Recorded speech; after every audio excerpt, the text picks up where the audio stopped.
નમસ્કાર વિદ્યાર્થી મિત્રો, 3-10 વિષય સામાજિક વિજ્ઞાનમાં પ્રકરણ 10 ભારત કૃષિ એ પાઠમાં જ આપણે ચર્ચા કરવાની છે કે આપણો ભારત એ કૃષિ પ્રધાન દેશ રહ્યો છે અને આપણે ભારતને ખેતી પ્રધાન દેશ તરીકે ઓળખીએ છીએ. પ્રાચીન કાળથી કૃષિ ભારતના મોટા ભાગના લોકોની આર્થિક પ્રવૃત્તિ રહી છે. એટલે ભારત દેશ એક કૃષિ પ્રધાન દેશ છે અને પ્રાચીન સમયથી લઈને આપણો દેશ છે એટલે ભારતના જે મોટાભાગના લોકોની આર્થિક પ્રવૃત્તિ કૃષિ રહી છે. આજે પણ ભારતની અર્થવ્યવસ્થાનો મુખ્ય આધાર કૃષિ રહ્યો છે કે આપણું જે ભારતીય અર્થવ્યવસ્થા ચાલે છે, આપણું જે અર્થતંત્ર છે એનો આધાર કૃષિ આધારિત રહ્યો છે. ખેતી ભારતનું એક મહત્વનું સંસાધન છે કે આપણા ભારત એક ખેતી પ્રધાન દેશ છે. આપણા ભારતનું એક મહત્વનું સંસાધન એ ખેતી છે અને આજે પણ ભારતની આપણી જે અર્થવ્યવસ્થા છે એ કૃષિ પર આધારિત છે. ભારતના મોટા ભાગના લોકોની આર્થિક પ્રવૃત્તિ કૃષિ પર રહી છે. શ્રમ શક્તિના લગભગ 60% જેટલા લોકો ખેતી કાર્યમાં જોડાયેલા છે. આપણે જે શ્રમ શક્તિના હિસ્સાની જે વાત કરીએ તો આપણા ભારતના શ્રમ શક્તિના લગભગ 60% લોકો ખેતી કાર્યમાં જોડાયેલા છે. ભારતના લોકોને માત્ર ખોરાક પૂરો પાડવા ઉપરાંત ઉદ્યોગો માટે વિવિધ પ્રકારનો કાચો માલ પણ ખેતીમાંથી મળે છે. એટલે માત્ર ખોરાક એકલાની વાત નથી કે આપણે ખોરાક એકલો પૂરતો નહીં, કોઈ ખોરાક સિવાય તો ખોરાક ઉપરાંત ઉદ્યોગો માટેના વિવિધ પ્રકારનો કાચો માલ પણ ખેતીમાંથી મળે છે. આપણા રાષ્ટ્રીય ઉત્પાદનમાં કૃષિનો લગભગ 22% જેટલો હિસ્સો છે. આપણે જે કૃષિ ઉત્પાદન થાય છે, રાષ્ટ્રીય ઉત્પાદન, તેમાં કૃષિનો લગભગ 22% હિસ્સો છે. નિકાસમાં પણ ખેતી પાકો અને ખેત પેદાશોનો લગભગ 18% હિસ્સો છે. શેમાં? તો આપણે ભારતમાંથી જે નિકાસ કરીએ છીએ, જે પેદાશ છે, ખેત પાકો છે, જે મુખ્ય પેદાશો છે, એનો જે આપણે નિકાસ કરીએ તો એમાં લગભગ 18% જેટલો હિસ્સો છે,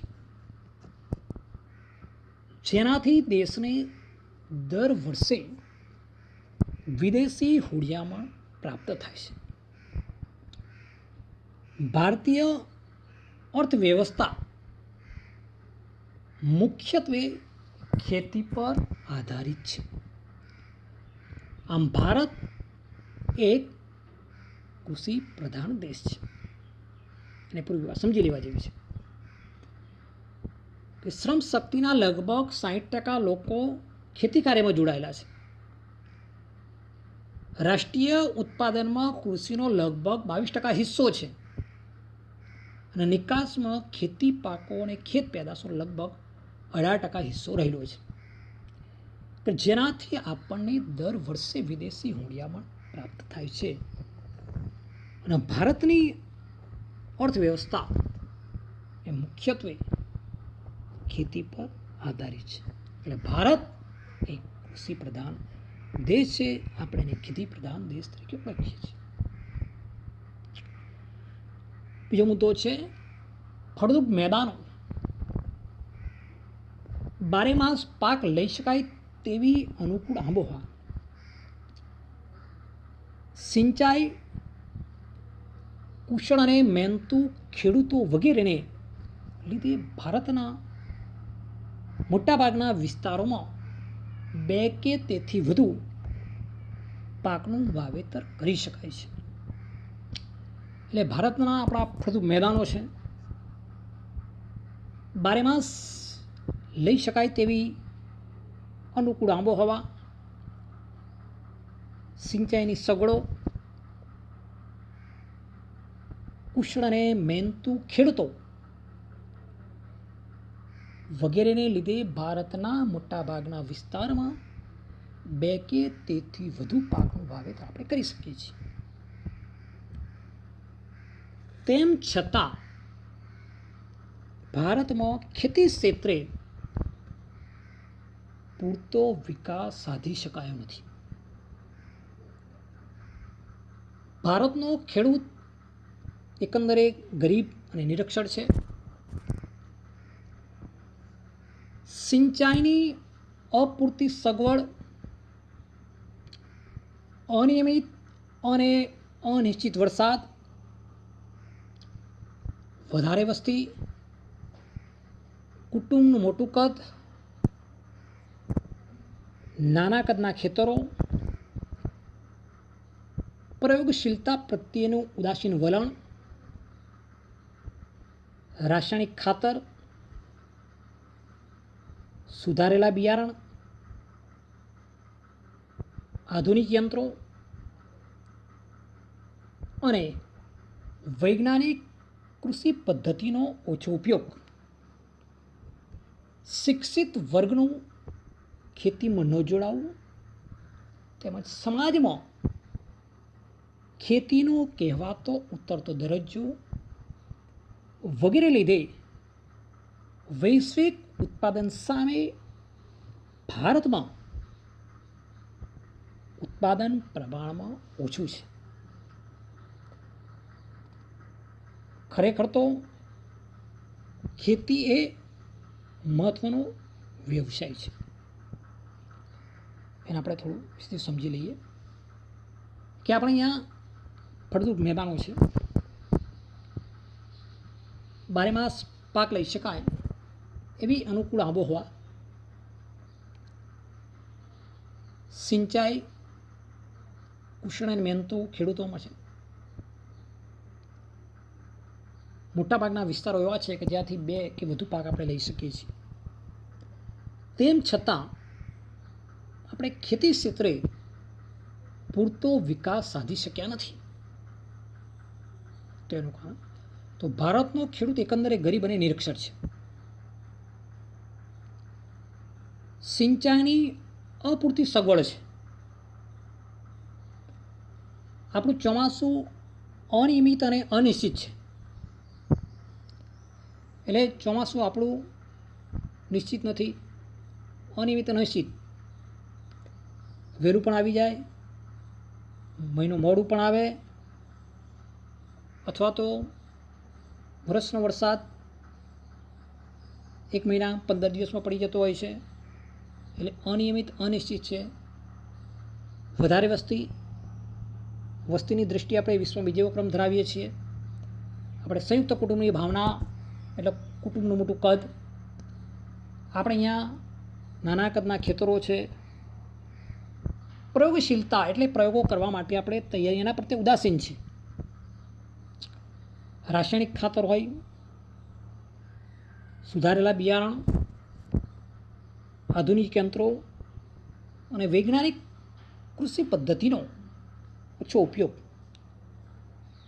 શિક્ષિત વર્ગનું ખેતીમાં ન જોડાવું તેમજ સમાજમાં ખેતીનો કહેવાતો ઉતરતો દરજ્જો વગેરેને લીધે વૈશ્વિક ઉત્પાદન સામે ભારતમાં ઉત્પાદન પ્રમાણમાં ઓછું છે. ખરેખર તો ખેતી મહત્વનો વ્યવસાય છે. પહેલાં ખેતી ઉત્તમ કહેવાતી, આજે ખેતી ત્રીજા નંબર પર આવી છે. કૃષિની જે પેદાશો છે એ આપણે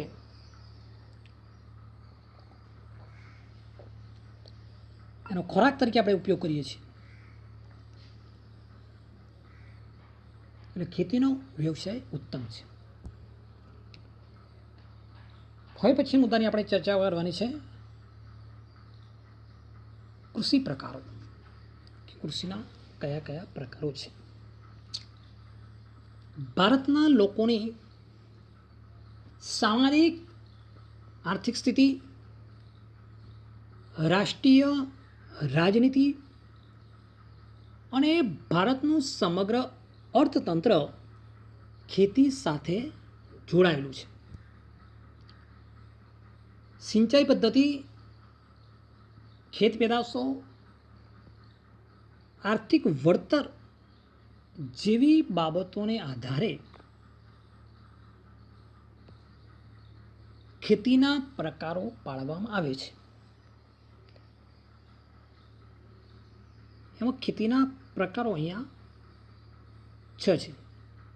1 જીવન નિર્વાહ ખેતી, 2 સૂકી ખેતી, 3 આદ્ર ખેતી, 4 સ્થળાંતરિત એટલે કે ઝૂમ ખેતી, 5 બાગાયતી ખેતી અને 6ઠ્ઠી છે સઘન ખેતી. એમાં પ્રથમ આપણે જીવન નિર્વાહ ખેતી વિશે સમજીએ. આઝાદી પછી આયોજન પંચની અનેક ખેત વિકાસ યોજનાઓનો અમલમાં લાવવા છતાં ભારતના ખેડૂતોની આર્થિક સ્થિતિ આજે પણ પ્રમાણમાં નબળી રહી છે. એટલે આઝાદી પછી આપણે અહીંયા આયોજન પંચની રચના કરવામાં આવી. પણ આયોજન પંચની રચના પછી અનેકો ખેત વિકાસની યોજનાઓનો અમલ કરવામાં આવ્યો, અમલમાં લાવવામાં આવ્યો. છતાં પણ જે ભારતના ખેડૂતો છે એની આર્થિક સ્થિતિ આજે પણ પ્રમાણમાં નબળી છે. નાના કદના ખેતરોમાં મોંઘા બિયારણો, ખાતર અને જંતુનાશકોનો ઉપયોગ કરવો પોસાય તેમ નથી. ખેતરમાં થતું અનાજ ઉત્પાદન પોતાના પરિવાર જેટલું જ થાય છે અને જે તેના કુટુંબના ભરણ પોષણમાં વપરાઈ જાય છે તેને જીવન નિર્વાહ ખેતી કહે છે. જીવન નિર્વાહ આત્મનિર્વાહ ખેતી કહે છે. ભારતીય ખેતી આજે પણ મોટાભાગના વિસ્તારોમાં જીવન નિર્વાહ પ્રવૃત્તિ ગણાય છે. કે આપણા ભારતની અંદર નાના કદના ખેતરો છે. નાના ખેતરો હોય તેમાં મોંઘા બિયારણો, ખાતર અથવા તો જંતુનાશકનો ઉપયોગ કરવો ખેડૂતોને પોસાય એમ નથી. અને ખેતરમાં થતું અનાજ પોતાના પરિવારના ઉપયોગ જેટલું થાય અથવા તો એના કુટુંબના ભરણ પોષણમાં વપરાઈ જાય તેને જીવન નિર્વાહ ખેતી કે આત્મનિર્વાહ ખેતી કહે છે. કે જે ખેતીનું ઉત્પાદન ખેડૂતના કુટુંબના ભરણ પોષણમાં વપરાઈ જાય તે ખેતી જીવન નિર્વાહ કે આત્મનિર્વાહ ખેતી આપણે કહીએ છીએ. અને આ પ્રવૃત્તિને આપણે જીવન નિર્વાહ પ્રવૃત્તિ ગણી શકાય છે.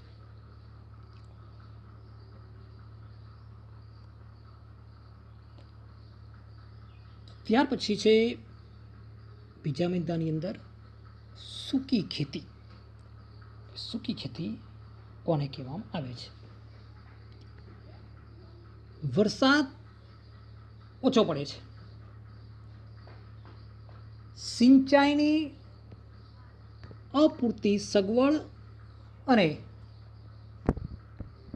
માત્ર વરસાદ પર આધારિત હોય તેવા વિસ્તારોમાં માત્ર જમીનમાં સંગ્રહાયેલા ભેજના આધારે એક જ પાક લેવામાં આવે છે, તેને સૂકી ખેતી કહે છે. અહીં જુવાર, બાજરી અને કઠોળ જેવા પાણીની ઓછી જરૂરિયાતવાળા પાકોની ખેતી થાય છે. ગુજરાતના ભાલ પ્રદેશમાં ચોમાસું પૂરું થયા બાદ ભેજવાળી જમીનમાં આ રીતે ઘઉં અને ચણાનો પાક લેવામાં આવે છે. સૂકી ખેતી કોને કહેવામાં આવે છે? કે જ્યાં વરસાદ ઓછો પડે છે, સિંચાઈની અપૂરતી સગવડ છે અને માત્ર વરસાદ આધારિત હોય તેવા વિસ્તારમાં માત્ર જમીનમાં સંગ્રહાયેલા ભેજને આધારે એક જ પાક લેવામાં આવે, તેને સૂકી ખેતી છે. એટલે વરસાદ દરમિયાન કે ચોમાસાની ઋતુ દરમિયાન અને જે વિસ્તારોની અંદર જમીનમાં જે ભેજ સંગ્રહાયેલો છે અને ભેજના આધારે એક જ પાક લેવામાં આવે તેને સૂકી ખેતી કહે છે. એટલે એને ચોમાસા આધારિત ખેતી કહીએ તો પણ ચાલી છે. અહીંયા જુવાર, બાજરી અને કઠોળ જેવા ઓછી પાણીની જરૂરિયાતવાળા પાકોની ખેતી થાય છે.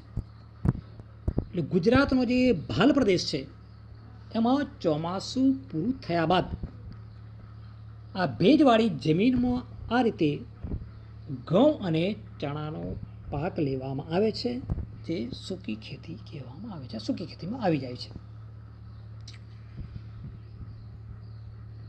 હવે આપણે ત્રીજો પ્રકાર જોઈએ, આદ્ર ખેતી. જ્યાં વરસાદનું પ્રમાણ વધુ છે અને સિંચાઈની સગવડ પણ વધુ છે તેવા વિસ્તારોમાં આદ્ર એટલે કે ભીની ખેતી કરવામાં આવે છે. વરસાદ ન પડે કે ઓછો પડે ત્યારે સિંચાઈ દ્વારા વર્ષમાં એક કરતાં વધુ પાક લઈ શકાય છે, જેમાં ડાંગર, શેરડી, કપાસ, ઘઉં અને શાકભાજીની ખેતી કરી શકાય છે. વરસાદનું પ્રમાણ વધુ છે, સિંચાઈની સગવડ પણ વધુ છે એવા વિસ્તારોમાં આદ્ર ખેતી એટલે ભીની ખેતી કરવામાં આવે છે. એટલે વરસાદ ન પડે કે ઓછો પડે ત્યારે આપણે સિંચાઈ દ્વારા વર્ષમાં એક કરતાં વધુ પાક લઈ શકાય છે. એમાં ડાંગર હોય, શેરડી, કપાસ, ઘઉં અને શાકભાજીની ખેતી કરીએ છીએ અને આદ્ર ખેતી કહીએ છીએ. ચોથો પ્રકાર છે સ્થળાંતરિત એટલે કે ઝૂમ ખેતી. આ પ્રકારની ખેતીમાં જંગલોમાં વૃક્ષો કાપીને તેને સળગાવી જમીન સાફ કરી ત્યાં ખેતી કરાય છે. એટલે જે જગ્યાએ જંગલો છે એ જંગલોને કાપવાના, એટલે જંગલોના વૃક્ષો કાપીને એ જમીનને વૃક્ષો કાપી સળગાવીને જમીનને સાફ કરવાની અને ત્યાં ઘડી ખેતી કરાય છે. અહીં 2-3 વર્ષ ખેતી કરાય, જમીનની ફળદ્રુપતા ઘટતા આ વિસ્તાર છોડી દઈને બીજી જગ્યાએ આ રીતે ખેતી શરૂ કરવામાં આવે છે. તેને ઝૂમ ખેતી પણ કહે છે. આ ખેતીમાં ધાન્ય પાક કે શાકભાજી ઉગાડાય છે. આ ખેતીમાં ઉત્પાદન ખૂબ જ ઓછું થાય છે. સ્થળાંતરિત એટલે કે ઝૂમ ખેતી જંગલોના વૃક્ષો કાપીને સળગાવીને સાફ કરીને આ ખેતી અહીંયા કરવામાં આવે છે. અહીંયા 2 કે 3 વર્ષ સુધી ખેતી કરવામાં આવે, પછી જમીનની ફળદ્રુપતા ઘટે તો આ વિસ્તાર છોડી દઈને બીજી જગ્યાએ આ જ પ્રમાણે જંગલોના વૃક્ષો કાપીને સળગાવી સાફ કરીને ફરી ખેતી કરવામાં આવે છે. એટલે આ સ્થળાંતરિત ખેતી અથવા તો આપણે તેને ઝૂમ ખેતી તરીકે પણ ઓળખીએ છીએ. આ ખેતીમાં ધાન્ય પાકે શાકભાજી ઉગાડાય છે. આ ખેતીમાં ઉત્પાદન ખૂબ જ ઓછું થાય છે, એટલે કે આ ખેતીની અંદર ઉત્પાદન આપણને ખૂબ જ ઓછું મળે છે. હવે આપણે 5મા પ્રકારની ચર્ચા કરવાની છે, જે બાગાયતી ખેતી છે. એટલે કે કૃષિનો 5મો પ્રકાર એ છે બાગાયતી ખેતી. બાગાયતી ખેતી એક ખાસ પ્રકારે થતી ખેતી છે. એમાં રબર, ચા, કોફી, કોકો, નાળિયેર, આ ઉપરાંત સફરજન, કેરી, સંતરા, દ્રાક્ષ, આંબળા, લીંબુ, ખારેક એટલે ખરેલા વગેરે ફળોની ખૂબ જ માવજત સાથે ખેતી કરાય છે. આ પ્રકારની ખેતીમાં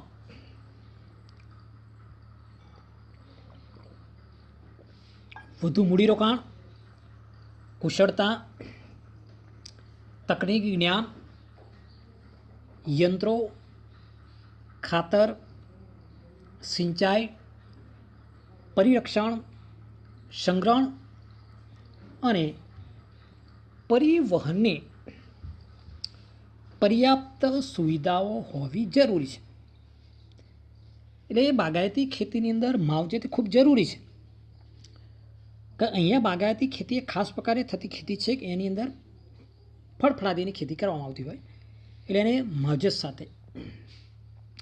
આવી ખેતીની અંદર વધુ મૂડીરોકાણ થાય, કુશળતા જોઈએ, તકનીકી જ્ઞાન હોવું જોઈએ, સારામાં સારા યંત્રો હોવા જોઈએ, ખાતર, સિંચાઈની સગવડો, પરિરક્ષણ કે જે પાકનું રક્ષણ થવું જોઈએ એનું સંગ્રહણ અને પરિવહનની પર્યાપ્ત સુવિધા કે જે પાક તૈયાર થયો છે એ જે તે બજાર સુધી પહોંચવું જોઈએ. એટલે પર્યાવરણ એટલે પરિવહનની પર્યાપ્ત સુવિધાઓ ખાસ જરૂરી છે, અને તો જ આ બાગાયતી ખેતી આપણે સફળતાથી પાર પાડી શકીએ. 6થો પ્રકાર છે સઘન ખેતી, કે જ્યાં સિંચાઈની સુવિધા વધી છે, ત્યાં રાસાયણિક ખાતરો, કીટનાશકો અને વિવિધ પ્રક્રિયામાં યંત્રોના વ્યાપક ઉપયોગથી ખેતીમાં યાંત્રિકરણ આવી ગયું છે. આ પ્રકારે થતી ખેતીને સઘન ખેતી કહે છે. ફરી સમજીએ કે જ્યાં સિંચાઈની સગવડો વધી છે, રાસાયણિક ખાતરો, કીટનાશકો અને વિવિધ પ્રક્રિયામાં યંત્રોના વ્યાપક ઉપયોગથી ખેતીમાં યાંત્રિકરણ આવી ગયું છે. આ પ્રકારે થતી ખેતીને સઘન ખેતી કહે છે. આ ખેતીમાં રોકડિયા પાકોનું વાવેતર કરાય છે. અહીં હેક્ટર દીઠ ઉત્પાદનમાં ખૂબ જ વધારો થયેલ છે. અને આ પ્રકારની ખેતી હેઠળનો વાવેતર વિસ્તાર સતત વધતો જાય છે.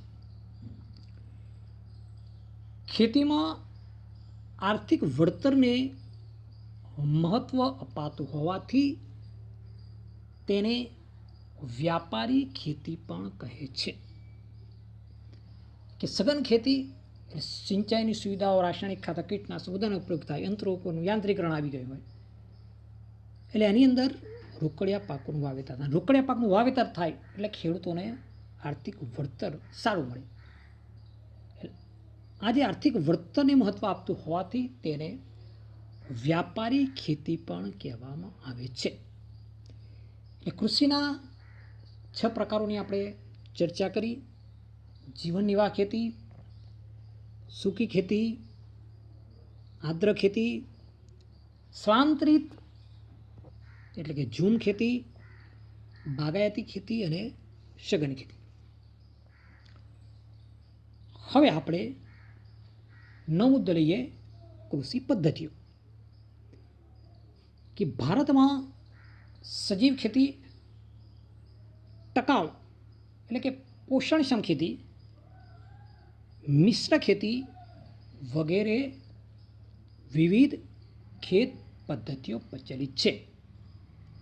કઈ સજીવ ખેતી, ટકાઉ એટલે કે પોષણક્ષમ ખેતી, મિશ્ર ખેતી વગેરે એ કૃષિ પદ્ધતિઓ 3 છે. એની આપણે હવે ચર્ચા કરી લઈએ. પ્રથમ છે સજીવ ખેતી, કે જે પ્રમાણે રાસાયણિક ખાતર અને કીટનાશકોનો વપરાશ થયો હતો તેનાથી રસાયણોની નુકસાનકારક અસરો પણ ધીરે ધીરે વર્તાવા લાગી છે. અનાજ, શાકભાજી તથા ફળોમાં રસાયણો અને જંતુનાશકોની હાજરી લીધે લોકોના સ્વાસ્થ્ય પર તેની વિપરીત અસર થઈ. પર્યાવરણ પણ વધારે નુકસાન થયું છે. જમીનની ઉત્પાદકતા અને ફળદ્રુપતા ઘટવા લાગ્યા, જેના કારણે લાંબા સમય પછી આ જમીનમાંથી પાકનું ઉત્પાદન અને ગુણવત્તા બંને ઘટી ગયા. ખાસ એને સમજી લઈએ. સજીવ ખેતી કે એની અંદર રાસાયણિક ખાતરનો ઉપયોગ કર્યો, કીટનાશકોનો વપરાશ થઈ રહ્યો, એથી એના રાસાયણિક નુકસાનકારકને કારણે એની અસરો લોકોના સ્વાસ્થ્ય પર અસર થઈ છે. રાસાયણિક ખાતર અને કીટનાશકોના ઉપયોગના કારણે પર્યાવરણ પણ વધારે નુકસાન થયું છે. જમીનની ઉત્પાદકતા અને ફળદ્રુપતા ઘટવા લાગ્યા, જેના કારણે લાંબા સમય પછી આ જમીનમાંથી પાકનું ઉત્પાદન અને ગુણવત્તા બંને ઘટી ગયા. સજીવ ખેતી એટલે ખેતીની એવી પદ્ધતિ જેમાં યુરિયા કે બીજા કોઈ પણ પ્રકારના રાસાયણિક ખાતરો અને જંતુનાશકનો ઉપયોગ કરવામાં આવતો નથી.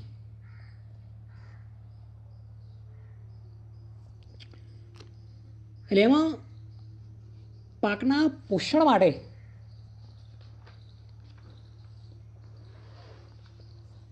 છાણિયું ખાતર, અળસિયાનું ખાતર, કમ્પોસ્ટ ખાતર વગેરે તથા પાક સંરક્ષણ માટે ગૌમૂત્ર, લીમડાનું દ્રાવણ, છાશ વગેરે વાપરવામાં આવે છે. સજીવ ખેતી એટલે કે જૈવિક ખેતીની પેદાશો પોષણયુક્ત હોય છે. એમાં કુદરતી સ્વાદ, મીઠાશ અને સોડમ હોય છે. તેમાં વધુ ખનિજ, વિટામિન અને જીવન શક્તિ આપતા તત્વો હોય છે. જેવી ખેત પેદાશોની અત્યારે ખૂબ માંગ છે, એટલે ખેડૂતને વળતર પણ સારું મળે છે. સજીવ ખેતી કોને કહેવામાં આવે છે એને આપણે સમજી લઈએ કે જે કૃષિ પદ્ધતિઓમાં યુરિયા કે બીજા કોઈ પણ પ્રકારના રાસાયણિક ખાતરો અને જંતુનાશકોનો ઉપયોગ કરવામાં આવતો નથી, તેને સજીવ ખેતી કહે છે.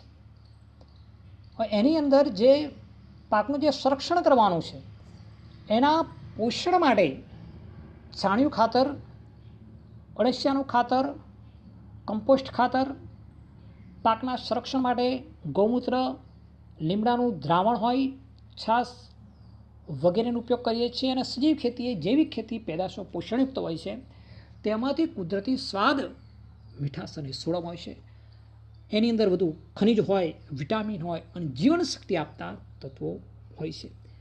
એટલે અત્યારે જૈવિક ખેતી પેદાશોની માંગ ખૂબ વધી છે, એટલે કે ખેડૂતને વળતર પણ સારું મળે છે. અને સજીવ ખેતી. હવે આજે બીજી પદ્ધતિ જોઈએ, ટકાઉ ખેતી. ટકાઉ ખેતી કોને કહેવામાં આવે છે? તો આ ખેતીમાં જમીનની ફળદ્રુપતા લાંબા સમય સુધી જળવાઈ રહે છે.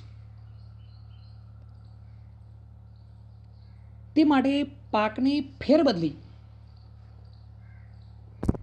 પોષણ માટે રાસાયણિક ખાતરનો જરૂરિયાત પૂરતો જ ઉપયોગ,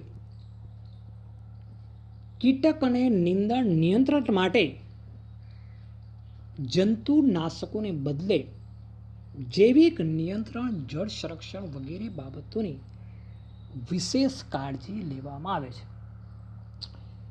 ટકાઉ ખેતીની અંદર કે આ ખેતીમાં જમીનની ફળદ્રુપતા લાંબા સમય સુધી જાળવવા માટે પાકની ફેરબદલી કરવામાં આવે છે. પોષણ માટે રાસાયણિક ખાતરોનો જરૂરિયાત પૂરતો જ ઉપયોગ, કીટક અને નીંદણ નિયંત્રણ માટે જંતુનાશકને બદલે આપણે જૈવિક નિયંત્રણ, જળ સંરક્ષણ વગેરેની વિશેષ કાળજી લેવામાં આવે છે. એટલે આપણે એને ટકાઉ ખેતી કહેવામાં આવે છે. ત્યાર પછીનો મુદ્દો છે આપણો મિશ્ર ખેતી. આ ખેતીમાં ખેતીની સાથે સાથે પશુપાલન, મરઘા બતકા ઉછેર, મધમાખી અને મત્સ્ય ઉછેર જેવી પ્રવૃત્તિ કરવામાં આવે છે. એટલે ખેતીની સાથે સાથે આપણે પશુપાલનનો વ્યવસાય કરતા હોય, ખેતીની સાથે મરઘા બતકા ઉછેર, મધમાખી અને મત્સ્ય ઉછેર જેવી પ્રવૃત્તિ આપણે ખેતી કરી છે. ખેતીની અંદર પેદાશોની બાદ જે પશુઓ માટે જે ઘાસચારો મળે છે, તો ખેતીની સાથે પૂરક વ્યવસાય તરીકે આપણે પશુપાલન કરી શકીએ છીએ. એટલે ખેતીની સાથે સાથે ખેતીમાંથી ઉપજ મળે આપણે લીધે પછી એમાંથી જે ઘાસચારો મળે છે આપણે એના માટે પશુપાલનનો વ્યવસાય કરી શકીએ. ફાર્મ હાઉસ એવી કોઈ સગવડ હોય ખેતીની સાથે, તો ત્યાં આગળ આપણે મરઘા બતકા ઉછેર કરી શકીએ. એ સરસ મજાની જગ્યા હોય ત્યાં આગળ મરઘા અથવા તો બતકા ઉછેર કેન્દ્રની સ્થાપના પણ કરી શકાય. ખેતની અંદર ઘટાદાર વૃક્ષો હોય, ઝાડી ઝાખરા હોય ખેતરના પાળા ઉપર, તો ત્યાં આગળ આપણે મધમાખીનો ઉછેર કરી શકીએ. ખેતરની અંદર ખેતર તલાવડી જેવી વ્યવસ્થા હોય અથવા તો સિંચાઈની એવી સગવડો હોય, તો ત્યાં એક હવાડા જેવું અથવા તો એક ટાંકી જેવું બનાવી ત્યાં મત્સ્ય ઉછેર પણ કરવામાં આવતો હોય છે. એટલે એને મિશ્ર ખેતી કે ખેતીની સાથે સાથે આવી પ્રવૃત્તિ પણ આપણે કરી શકીએ છીએ. એક પૂરક વ્યવસાયની ગરજ સારી શકે કે ઉપજ તો આપણને મળવાનું છે, પણ એ ઉપજ મળ્યા પછી જે કંઈ વધ્યું છે તો આપણે એને પૂરક વ્યવસાય તરીકે અથવા તો એની મિશ્ર ખેતી તરીકે એનો ઉપયોગ કરી શકીએ છીએ. એટલે ઘણી જગ્યાએ હાલમાં તો મિશ્ર ખેતી પદ્ધતિ અપનાવી છે કે ખેતીની સાથે સાથે ખેતરની અંદર પશુપાલન વ્યવસાય પણ આપણે કરીએ છીએ. ઘણા બધા સરકારની યોજનાઓ દ્વારા લોકો જે ગાયોને ભેંસો લાવીને તબેલાઓને એ બધું બાંધતા હોય છે. ઘણી જગ્યાએ મરઘા બતકા ઉછેર કેન્દ્ર પણ શરૂ કરવામાં આવતા હોય છે. ઘણી જગ્યાએ મધમાખી ઉછેર કેન્દ્ર શરૂ કરવામાં આવે છે. ઘણી જગ્યાએ મત્સ્ય ઉછેર કેન્દ્ર પણ કરવામાં આવતા હોય છે. એટલે મિશ્ર ખેતી એક પૂરક વ્યવસાય આપણે કહી શકીએ. એટલે ખેતી મિશ્ર ખેતીની સાથે સાથે આવી કેટલીક પ્રવૃત્તિઓ જે કરવામાં આવે છે એને મિશ્ર ખેતી પદ્ધતિ કહેવામાં આવે છે. એટલે આપણે કૃષિની જે 3 પદ્ધતિઓની ચર્ચા આપણે કરી એમાં સજીવ ખેતી, ટકાઉ ખેતી અને મિશ્ર ખેતી. પ્રકારો 6, પદ્ધતિઓ 3 છે. હવે ભારતની જે કૃષિ પેદાશો કે ભારતમાં ઋતુઓના સંદર્ભમાં કૃષિ પાકને 3 વિભાગમાં વહેંચી શકાય છે: ખરીફ પાક, રવિ પાક અને જાયદ પાક. એટલે ઋતુઓના સંદર્ભમાં આપણે જોઈએ ખરીફ, રવિ અને જાયદ પાક. ખરીફ પાક એટલે ચોમાસું પાક, રવિ પાક એટલે શિયાળુ પાક અને જાયદ પાક એટલે ઉનાળુ પાક. એમાં પ્રથમ આપણે ખરીફ પાક એટલે ચોમાસા પાક વિશે જોઈએ. તો ખરીફ પાકમાં શું આવે? તો ચોમાસામાં લેવામાં આવતા પાકને ખરીફ પાક કહે છે. કે ચોમાસાની ઋતુ દરમિયાન જે પાક લેવામાં આવે એને ખરીફ પાક કહે છે. પાકનો સમય જૂન જુલાઈથી ઓક્ટોબર નવેમ્બર સુધીનો છે. એટલે કે જૂન જુલાઈની અંદર પાકનું વાવેતર કરી દેવામાં આવે અને ઓક્ટોબર નવેમ્બર સુધી એ પાક તૈયાર થાય તો એને કાપી લેવામાં આવે અથવા તો લણણી આપણે જેને કહેવામાં આવે છે. ચોમાસા ઋતુમાં થતા પાકો કયા છે? ડાંગર, મકાઈ, જુવાર, બાજરી, કપાસ, તલ, મગફળી, મગ વગેરે ખરીફ પાક છે. એટલે ચોમાસાની ઋતુ દરમિયાન લેવાતા પાકને ખરીફ પાક કહેવામાં આવે છે. પાકનો સમયગાળો જૂન જુલાઈથી ઓક્ટોબર ને નવેમ્બર સુધીનો છે. જે સમયગાળા જૂન જુલાઈમાં આપણે એનું વાવેતર થઈ જાય તો ઓક્ટોબર નવેમ્બર સુધીનો પાક એનો તૈયાર થાય છે. ખરીફ પાકમાં કયા કયા પાક આવી શકે? ડાંગર, મકાઈ, જુવાર, બાજરી, કપાસ, તલ, મગફળી, મગ વગેરે ખરીફ પાક છે. રવિ પાક એટલે કે શિયાળાની ઋતુ દરમિયાન લેવામાં આવતા પાક. તો શિયાળામાં લેવામાં આવતા પાકને રવિ પાક કહે છે. પાકનો જે સમય છે ઓક્ટોબર નવેમ્બરથી માર્ચ અને એપ્રિલ સુધીનો હોય છે. એટલે પાકનું વાવેતર ઓક્ટોબર નવેમ્બર માસમાં કરી દેવામાં આવે અને માર્ચથી એપ્રિલ સુધી એ પાક તૈયાર થઈ જાય છે કે એનો કાપણીનો સમય શરૂ થાય. રવિ પાકમાં કયા કયા પાક આવી શકે? ઘઉં, ચણા, જવ, સરસવ, રાયડો, અળસી વગેરે રવિ પાક છે. ત્રીજો છે જાયદ એટલે ઉનાળુ પાક. ઉનાળામાં લેવામાં આવતા પાકને જાયદ પાક કહે છે. કે ઉનાળાની ઋતુ દરમિયાન આ પાક લેવામાં આવે એને જાયદ પાક કહે છે. પાકનો સમય માર્ચથી જૂન સુધીનો છે, એટલે માર્ચ મહિનામાં એનું વાવેતર કરી દેવાનું. તો જૂન માસ સુધીમાં એ પાક પાકી જાય તો એની કાપણી શરૂ થઈ જાય. ઉનાળુ ઋતુમાં કયા કયા પાક લેવામાં આવે છે? ડાંગર, મકાઈ, મગફળી, તલ, બાજરી તથા તરબૂચ, કાકડી, શક્કરટેટી વગેરે જાયદ પાક છે. એટલે આટલા પાકો ઉનાળાની ઋતુ દરમિયાન લેવામાં આવે છે. એટલે અહીંયા ભારતની જે કૃષિ પેદાશોની જે વાત કરી કે એના સંદર્ભની અંદર જે પાકો લેવામાં આવ્યા એને 3 વિભાગમાં વહેંચવામાં આવ્યા છે: ખરીફ પાક, રવિ પાક અને જાયદ પાક. આ પ્રમાણે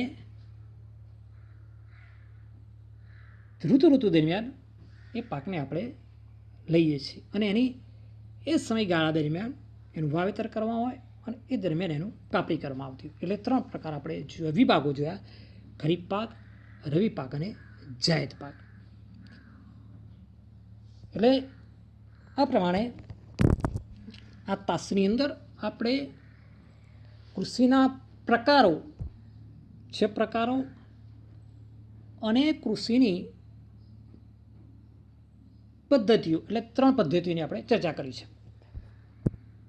કૃષિ પ્રકારોમાં 6 પ્રકારો છે: 1 જીવન નિર્વાહ ખેતી, 2 સૂકી ખેતી, 3 આર્દ્ર ખેતી, 4 સ્થળાંતરિત એટલે કે ઝૂમ ખેતી, 5 બાગાયતી ખેતી, 6 સઘન ખેતી.